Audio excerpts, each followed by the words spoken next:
पंचायत की स्क्रिप्ट जब आप तक पहुंची, जी, आपने पढ़ी पहले, आपको लगा था इतना बड़ा हिट होगा? मैं खुद ही बहुत ही देहात का ही हूँ, बज्जेड़ देहाती हूँ। मैं बैलगाड़ी चलाता था बचपन में, भैंसे चराया करता था। वहीं ये सब पंचायत में सरपंच पंच लोग वैसे ही वो अखाड़े के सामने बैठ के अपनी पंचायत करते रहते थे। दुर्गेश कुमार बनराकस। बनराकस उस पूछो मत भैया, ये इतने इतने उजड़ गंवार लोग हैं कसम से। जब आप घर से भाग गए, वो कहानी थोड़ी सी छेड़ करके आपने उसको अंजाम तक नहीं पहुंचाया? ये भाई जी जरा हट के बैठिए ना। कहाँ बैठे? कपार पे बैठे? कपार पे बैठेगा, कपार पे बैठेगा, कपार पे बैठेगा। कि एक पापड़ वाला निकलता था दूर से, पापड़ बेचते हुए, सिर्फ एक घर, हमारे घर के लिए पापड़ बेचते हुए निकलता था। और मूंग का पापड़ लो, उड़द का पापड़ लो। चौचक मजा क्या होता है? यही होता है। तो इकलौते प्रधान प्रति जो प्यार भी पाते हैं, थिएटर सिनेमा संगीत के प्रधान जी आने वाले हैं, जो कभी हिटलर बनते हैं, कभी बुधिया, कभी भूरा और कभी मुंगेरी लाल। हमारे रघुवीर यादव जी का स्वागत करेंगे हम, जिनसे बात करेंगे हमारे सरदार कुलदीप।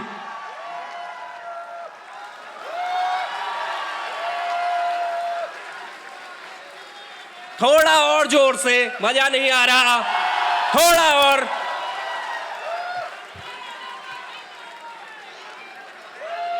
ऐसे नहीं, ऐसे नहीं, ऐसे नहीं, एक बार पूरे अच्छे से। हमारा नेता कैसा हो, हमारा नेता कैसा हो। सर 27 में चुनाव है, टिकट ले लीजिए। अब विधायकी नहीं, सांसदी भी लड़ सकते हैं। मुझे पता है कि जज्बात संभाले नहीं समझ रहे। हाँ हाँ, थोड़ा रुको। आज वाले में ना आपको जिन आपने ये तो कह दिया कि हमारा, आपने तो कह दिया कि हमारा नेता कैसा हो, प्रधान जी जैसा हो, हैं? और मेरा सुन लीजिए, मेरा सुन लीजिए, प्रधान जी कैसे हो, आप जैसे हो। आपके, मुझे पता नहीं, देखिए हमें जो स्वर सुनने को मिल रहे हैं ना आपके आते ही, इतनी फिल्में की, इतने नाटक किए, उसके पहले नौटंकी में इतना काम किया, इतना रिच काम किया, पर होता है ना कि कुछ डायलॉग इतने रिलेटेबल होते हैं कि बच्चे बच्चे की जुबान पे आ जाते हैं। ये बोल रहे हैं सारे कि एक सिर्फ रिएक्शन है वो। आप एक बार देख के बता दीजिए।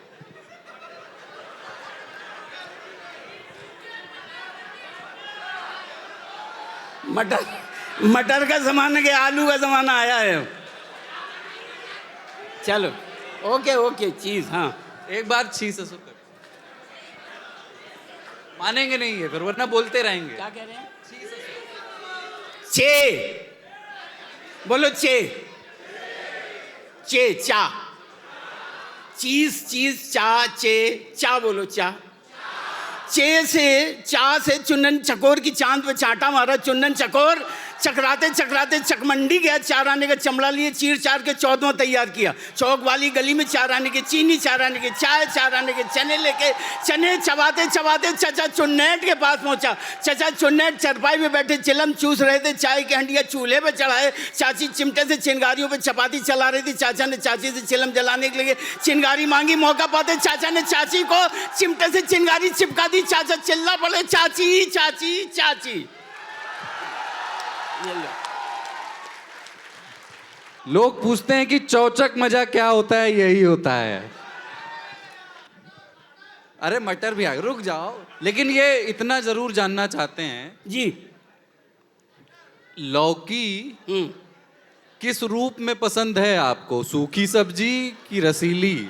अरे उतना रसीली और सूखी बनाने की ज़रूरत क्या, उसका जूस बना के ही पी जाओ, कच्ची ही पी जाओ, तो वही बड़ा फ़ायदेमंद है।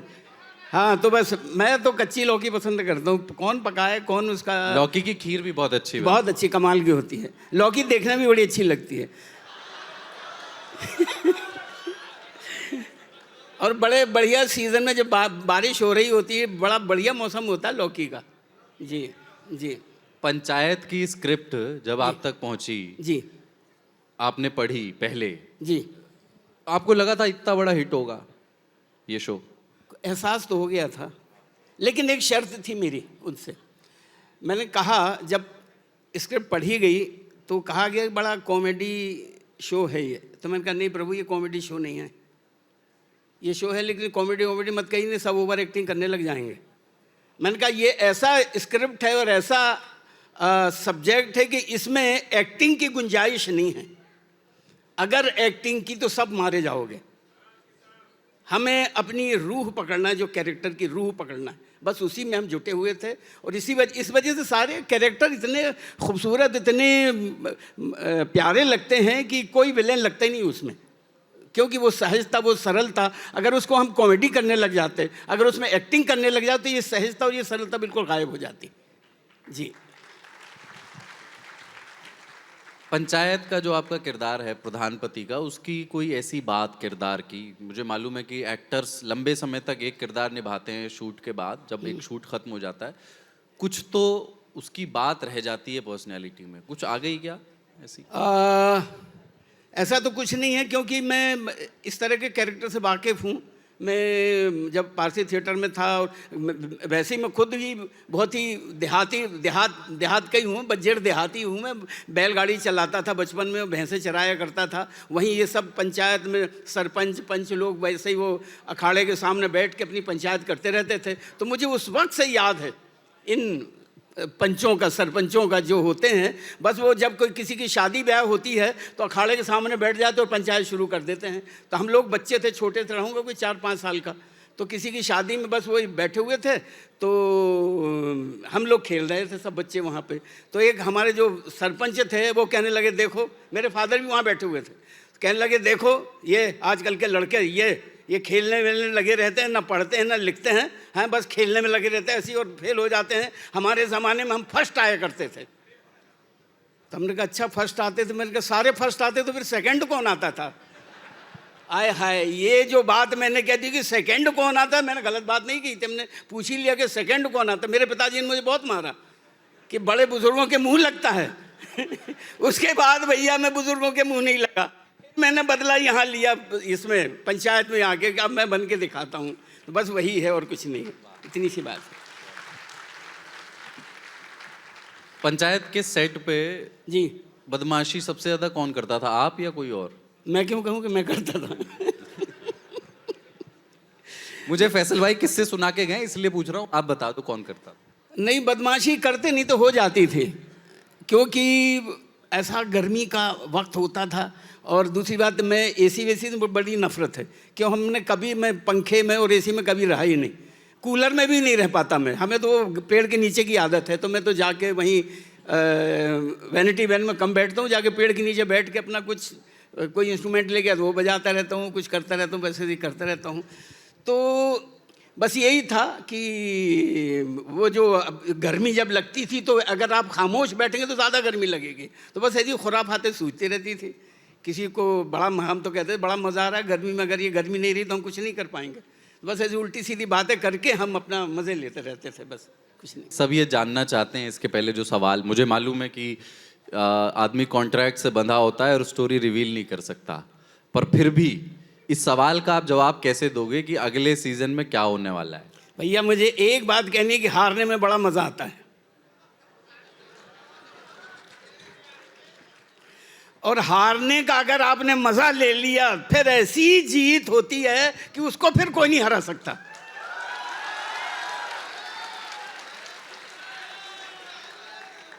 समझ रहे हो ना कहानी? मैं एक बात बताऊं, ये हारने वाली बात पे एक बात बताऊं, हारना फेल हो जाने की बात है। मैं फेल हुआ था हायर सेकेंडरी में, जब मुझे साइंस दिलवा दी गई तो मैं फेल हो गया था हायर सेकेंडरी में। क्यों? उन दिनों उस वक्त साइंस वाइंस का कोई मतलब ही नहीं था, बस नौकरी की वजह से दिलवा दी थी। और मैं साइंस में 11वीं में फेल हो गई, दोनों बोर्ड 11वीं हुआ करता था, उसमें फेल हुआ तो मैं घर छोड़ के भाग गया फेल होने की शर्मिंदगी से। और वो भागने का नतीजा ये है कि आज यहाँ बैठा हुआ हूँ मैं, वो फेल होना। तो अगर आपने फेल होने को यहां लगा लिया, फिर देखिए मजा उस फेल होने का, क्योंकि जब तक टूटता नहीं है तो कुछ बनता भी नहीं है। ये उसूल है दुनिया के कि जब तक टूटेगा नहीं, बनेगा नहीं। तो हार है तो देखिए अब, और क्या कहूं मैं। नहीं, ये सिर्फ सूचना के लिए कि ये जो मेज लग रही है ये हारमोनियम के लिए है। आए हाय, पर अपन बात कर रहे हैं अभी तो बातचीत। क्या गाना भी सुनेंगे क्या? गाना मत गवा भैया, इतना बढ़िया अभी गाना सुन चुके हैं। ये जो मतलब इतनी बड़ी हिट हुई पंचायत कि मैं वो मोह छोड़ नहीं पा रहा हूँ कि मैं उस बातचीत से आगे बढ़ूँ। मुझे आपके नौटंकी के अनुभवों पर भी बात करनी है जी। पर इन एक्टर्स के बारे में आप अगर एक एक लाइन में बताएं, उनकी पर्सनैलिटी, उनका व्यक्तित्व को, उनके किरदार को कैसे आप डिफाइन करेंगे? सबसे पहले जितेंद्र कुमार, सचिव जी जो हैं, ये तो अपनी दुनिया में रहते हैं थोड़ा। हाँ, आग वहीं लगाते हैं, जब उधर आ जाते, सेट पे आ जाते तो आग लगाना शुरू कर देते हैं। लेकिन अपनी हैं जुनूनी, लगे रहते हैं, चुपचाप से ज़्यादा काम करते हैं बस। नीना गुप्ता जी? नीना गुप्ता जी तो देखती रहती हैं कि कहाँ मज़े लिए जा रहे हैं। बस कहीं कोई गाना हो रहा है, कोई मज़े हो रहे हैं तो बस वहाँ पहुँच जाती थी। फिर अपना जो हुनर है उनका वो डाल देती उसमें। फन लविंग है वो। हाँ, उनको मज़ा, जहाँ मज़ा नहीं आ रहा तो वहीं नहीं टिकती। चाहे वो गर्मी हो, चाहे सर्दी हो, चाहे बरसात हो, अगर हम पानी में मज़े ले रहे हैं तो वहाँ आ जाएंगी भीगते हुए। उस तरीके हैं। फैसल मलिक उर्फ हाय, फैजल मलिक का तो पूछिए मत प्रभु। हाँ, कि वो भी कोना ही ढूंढते रहते हैं और उदास कोने में बिल्कुल नहीं रहते हैं। जिस कोने में ज़्यादा एनर्जी वहीं पहुँच जाते हैं। और उनकी एनर्जी एक तो इस तरह के, वो हमेशा हंसते ही रहते हैं, उन्होंने रोना कभी नहीं सीखा है। तो बस जब उनको वो एक थर्ड या सेकंड सीज़न में जो उनको रोना था तो हमसे बिल्कुल बरक से दूर चले गए थे, हमसे हट के वहाँ उन्होंने अपने आप को प्रिपेयर किया, क्योंकि वो साथ में रह के तो बिल्कुल बैठ ही नहीं सकते। क्या गजब सीन था। जी। मुझे तो लगता नहीं कि बड़ा, उसको हाँ, बड़ा मुश्किल सीन था। वो कैसे कर गए, ये उनकी शिद्दत है, उनकी ताकत है, उनका वो है कि क्या किया होगा उन्होंने। जी। दुर्गेश कुमार, बनराकस। बनराकस, उस पूछो मत भैया, ये इतने उजड़ गंवार लोग हैं, कसम से। मैं उनके कैरेक्टर की बता रहा हूँ। वो तो बड़े भैया उजड़ गंवार कौन, जो अगर पर्दे पे दिख जाए तो हुनर अंदर देखिए कितना होगा। तो अंदर से भरे पड़े हैं, वो सामने टिकने न दे किसी को। हाँ, बस वैसे ही है। मैं अब, जब आप घर से भाग गए, वो कहानी थोड़ी सी छेड़ करके आपने उसको अंजाम तक नहीं पहुंचाया। मैं एक घोषणा कर रहा हूं आप लोगों के लिए। रघुवीर जी से मैंने बात कर ली है। रघुवीर जी ललन टॉप पर guest in the news room में आएंगे जल्द, और जिसमें तफसील से, विस्तार से पूरे जीवन पर, करियर सफर पर बात होगी। पर मैं चाहता हूं कि वो जो आप छोड़ करके गए, फिर एक नौटंकी समूह के साथ जुड़े, जो अपने आप में एक बड़ी रिच लोक परंपरा है, उसके कुछ किस्से बताइए कि वो कैसा था अनुभव, क्या क्या करते थे उस समय। देखिए, एक बात बता दूं मैं। एक तो मैंने फेल होने वाली बात बताई, और फेल होने का नतीजा है कि आज मैं आपके सामने बैठा हुआ हूं। और दूसरी बात ये कि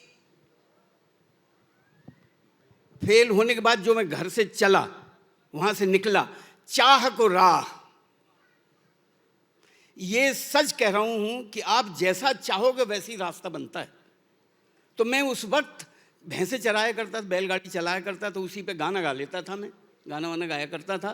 तो गाना भी बता दूं कैसे शुरू हुआ मेरा? जी बता दूं। गाना कैसे शुरू हुआ? मैं रहा हूँगा 2.5-3 साल का, बताना बड़ा ज़रूरी है। 2.5-3 साल का था मैं। और हमारा घर, जहाँ ज़मीन थी, जहाँ खेतीबाड़ी होती थी हमारी, वहाँ तालाब था। जबलपुर में एक जगह आधार ताल, तो तालाब है, तालाब के किनारे एक टीला है, टीला पे एक मकान, वो सिर्फ हमारा मकान, और चारों तरफ हमारी ज़मीन, जहाँ खेत की मेड़, और वहीं पे वो खेत वगैरह थे हमारे, वहीं खेती वेती होती थी। तो मैं 2.5-3 साल का था। पहली बार जो गाने के स्वर मेरे कानों में पड़े वो थे कि एक पापड़ वाला निकलता था दूर से, पापड़ बेचते हुए, सिर्फ एक घर, हमारे घर के लिए पापड़ बेचते हुए निकलता था। और मूंग का पापड़ लो, उड़द का पापड़ लो, मूंग का पापड़ लो, उड़द का पापड़ लो।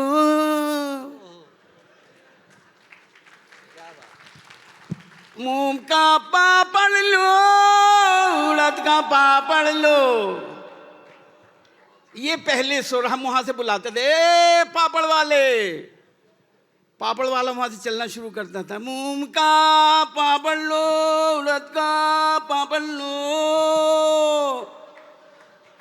और आगे फिर पापड़ देने लगता, मूंग का पापड़ लो, उड़द का पापड़ लो, मूंग का पापड़ लो, उड़द का पापड़ लो, मूंग। और उसके बाद फिर चला जाता था, देखे मूंग का पापड़ लो, उड़द का पापड़ लो। फिर मैं दिन भर घर में पापड़ बेचता रहता था। बस वही पापड़ बेचते बेचते मैं पता नहीं कैसे सिंगर बन गया। फिर मैं गाना वाना गाने लग गया, फिर रामलीला, रासलीला।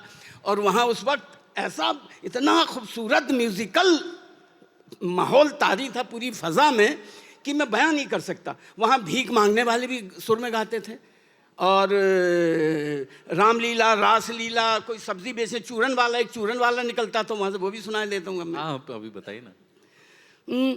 चने जोर गरम बाबू में लाया मजेदार, चने जोर गरम बाबू में लाया मजेदार, चने जोर गरम बाबू में लाया मजेदार, चने जोर गरम बाबू में लाया मजेदार। चना बना है मेरा हूल, लड़के खा के गए स्कूल, वो तो सबक गए सब भूल, मारा मास्टर ने जब रूल, वो तो हो गए हूलम फूल।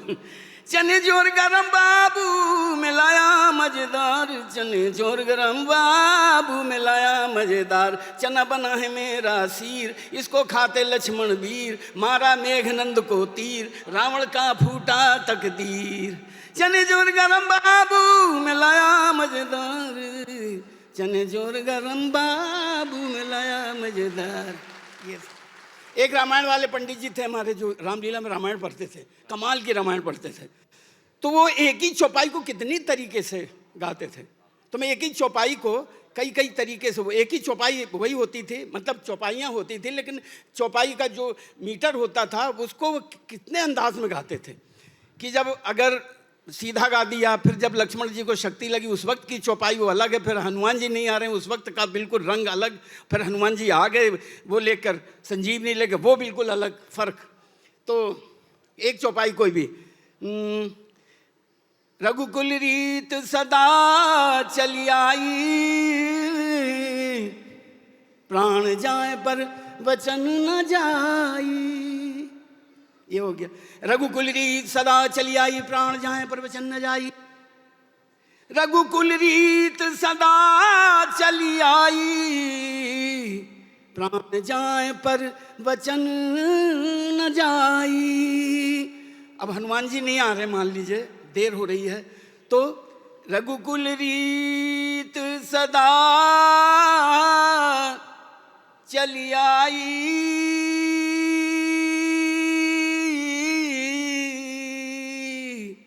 प्राण जाए पर वचन न जाई।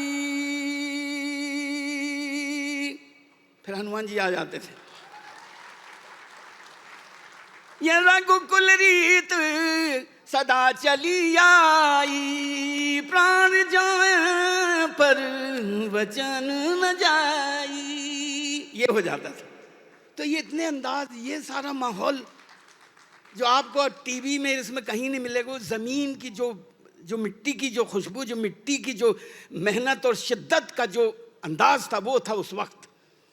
तो भैया वहाँ से था। तो ये जब ऐसे माहौल में रह के तो मेरे तो बिल्कुल जहन में वही म्यूज़िक तारी था, और मैं सोचता था कि म्यूज़िक सीखूंगा मैं।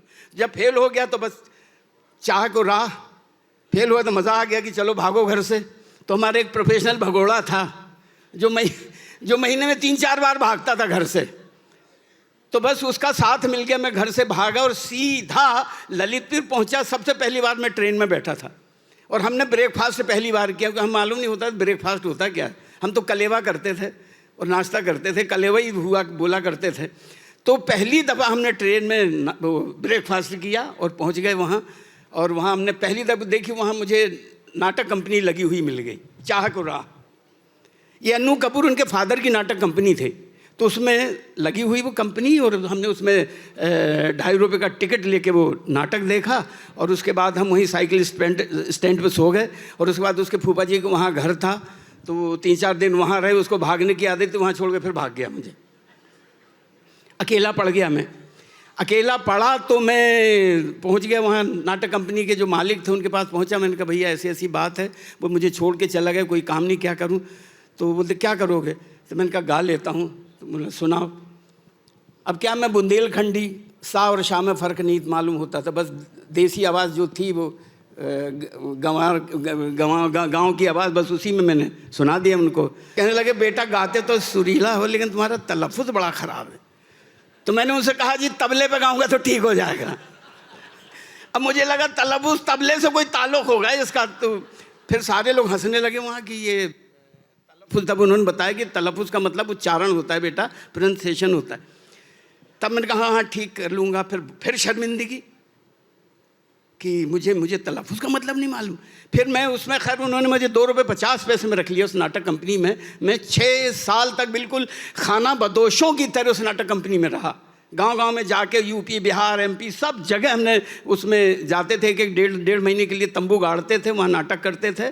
और उसी वक्त वो 6 साल बिल्कुल। लेकिन सब सच कह रहा हूँ मैं कि वो जो खाना बदोशी में जो मुझे मज़ा आया, वो आज तक नहीं वो मज़ा आ पाया। क्योंकि कहने को तो 2.5 रुपये थे, लेकिन मिलते 1.5 रुपये और 1 रुपये और 8 आने। और ऐसे ही होता था कि बारिश आ गई तो ठन्नी मिल जाती, तो 4 आने का आटा ले आए, 4 आने के टमाटर ले आए और उसकी चटनी बनाई और आटे की रोटी बनाई, और आधे खाते थे, आधे पेट पर रख देते थे। तो कुछ बच्चे वहाँ जुआ खेलते, जो हार जाते थे हमारी रोटी निकाल के खा जाते थे, हम शाम को फिर भूखे सोते थे। तो ये माहौल में रहा हूँ मैं।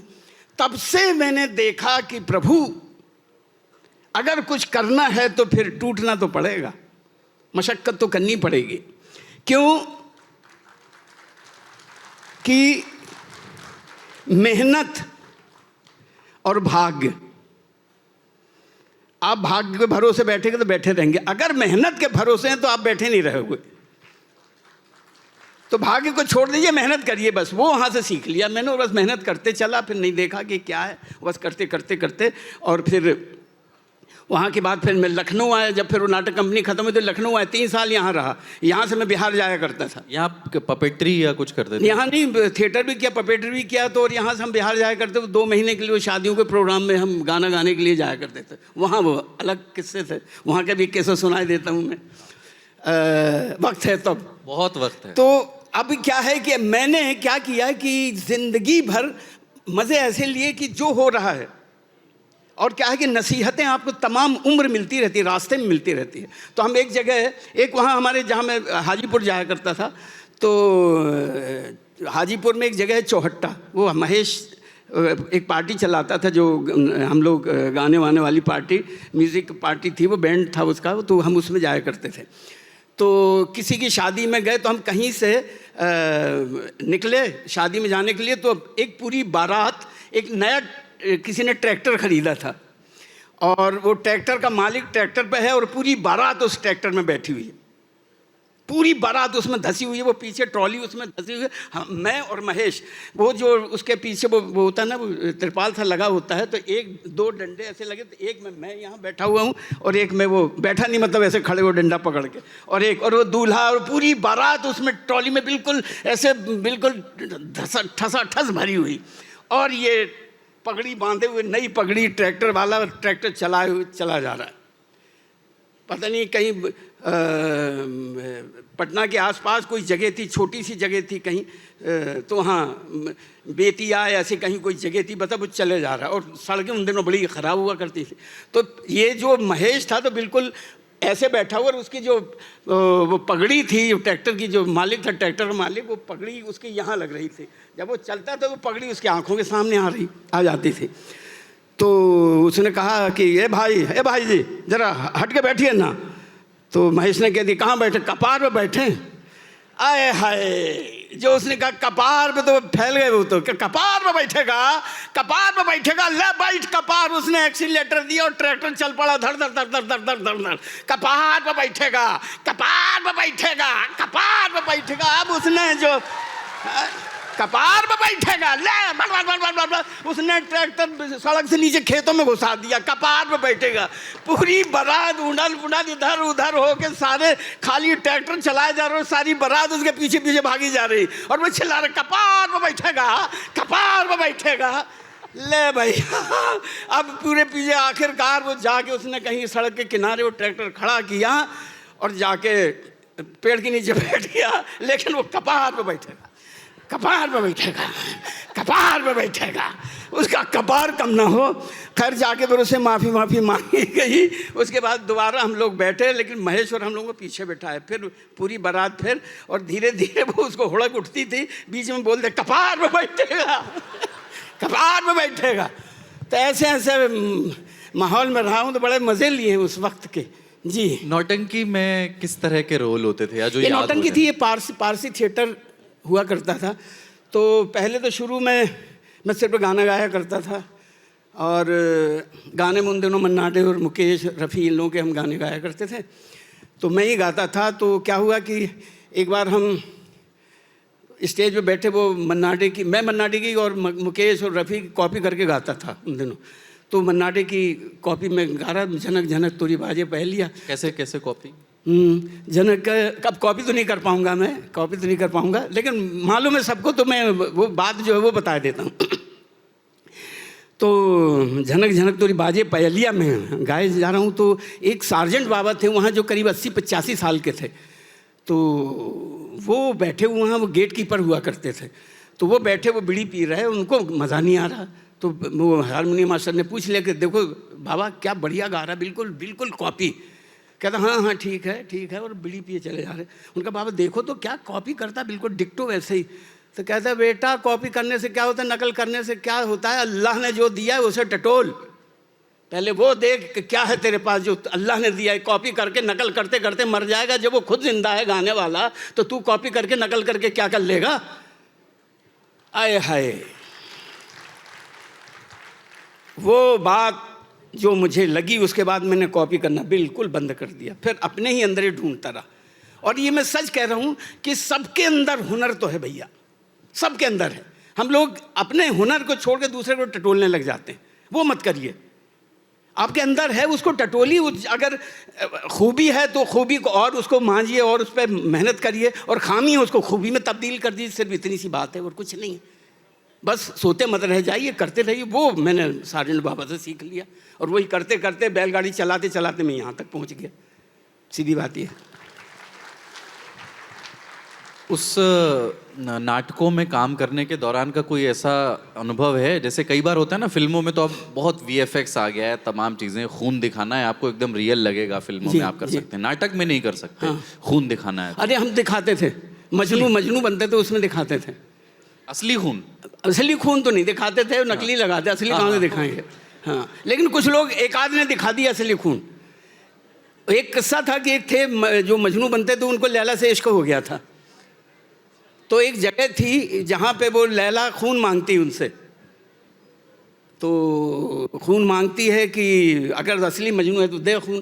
तो गाते गाते कि क्या मिला लैला मुरादे दिल के टुकड़े कर दिए, ए सकी क्यों काश साहिल के टुकड़े, वो क्या है, मांग जो चाहे मेरी जान, ये सब तेरा है, दिल भी तेरा है, मेरी जानो जिगर तेरा है, करते करते वो काटते हैं।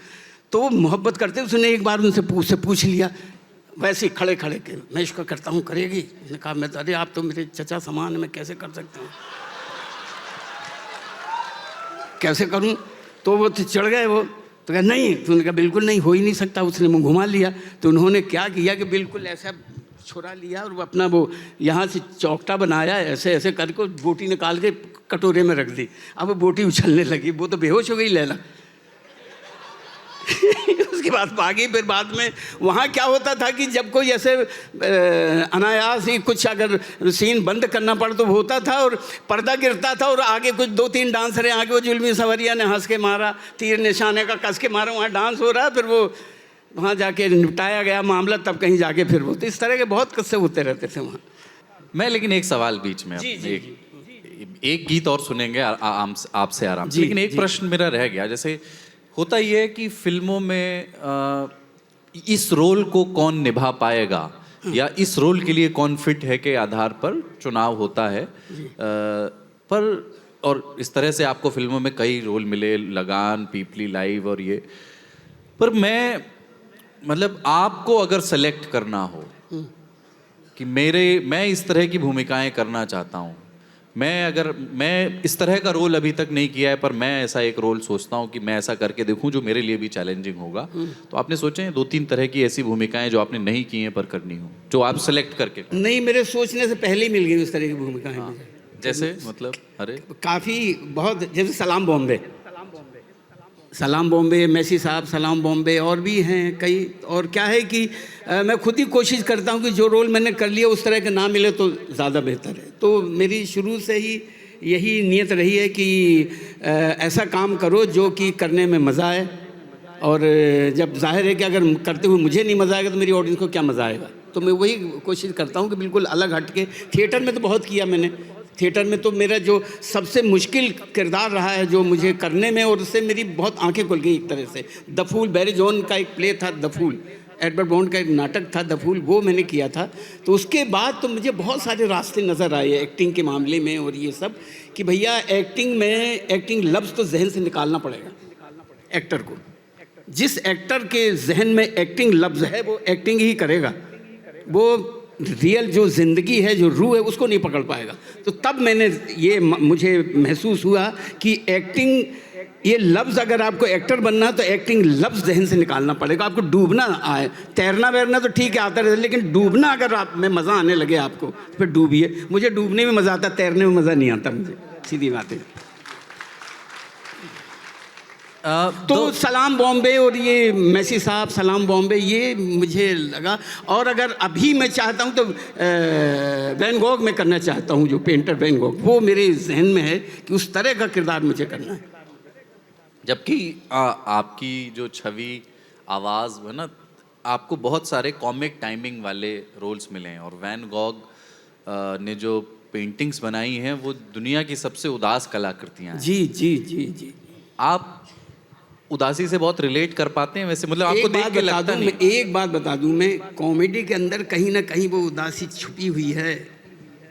उस उदासी पे अगर आप हंस लिए ना, वही एक बहुत, कि उसके अंदर जो तकलीफ है, दर्द, वो दर्द इतना दर्द है कि हंसी आने लग जाए। तो जब सीधी बात ये है तो फिर मैं क्यों कॉमेडी और उसकी बात सोचूं मैं? कि हर कहीं भी देख लीजिए कोई भी, कि जहाँ हंसी है उसके अंदर कहीं ना कहीं एक दर्द छुपा हुआ है, दर्द है उसके अंदर।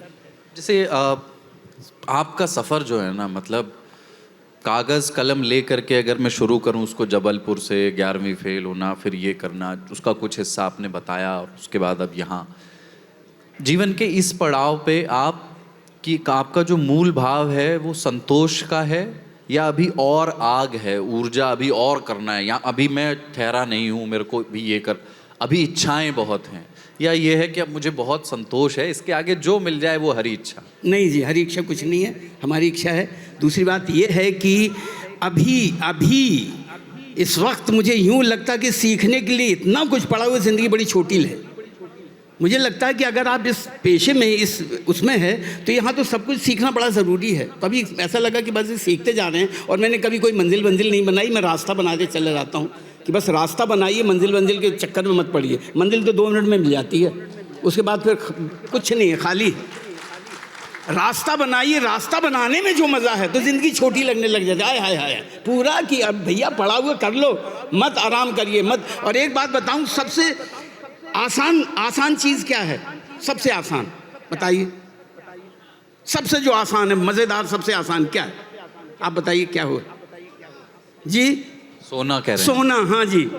आराम, यहाँ जी बस सो जाइए, आराम करिए। बहुत सब लोगों को आसान तरीका निकाल लिया है, और उसी में सबसे ज़्यादा आप बर्बाद होते हैं। लेजीनेस, सो जाइए। मैं सुबह 5 बजे अभी उठ जाता हूँ। अच्छा। हाँ जी, वो बचपन से आदत पड़ी हुई, और 5 बजे अगर नहीं उठ पाता तो फिर मैं डिप्रेशन में चला जाता हूँ। उठ के कुछ ना कुछ करते रहते। मेरे पास बहुत सारी किताबें हैं, बहुत सारे मेरे पास वर्कशॉप है। एक तो मैंने एक्टिंग में स्पेशलाइजेशन नहीं किया था, मैंने स्टेज क्राफ्ट में किया था।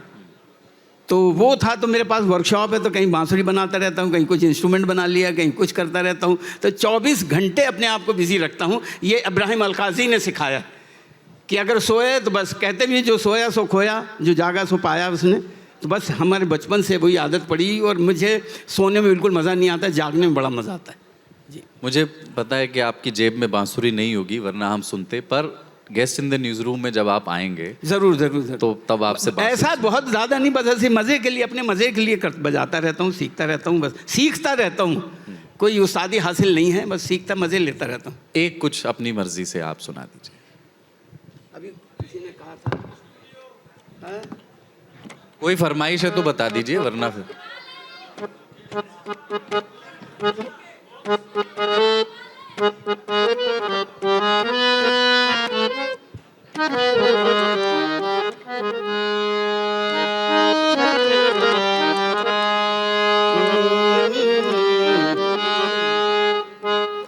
क्या सुना दूं?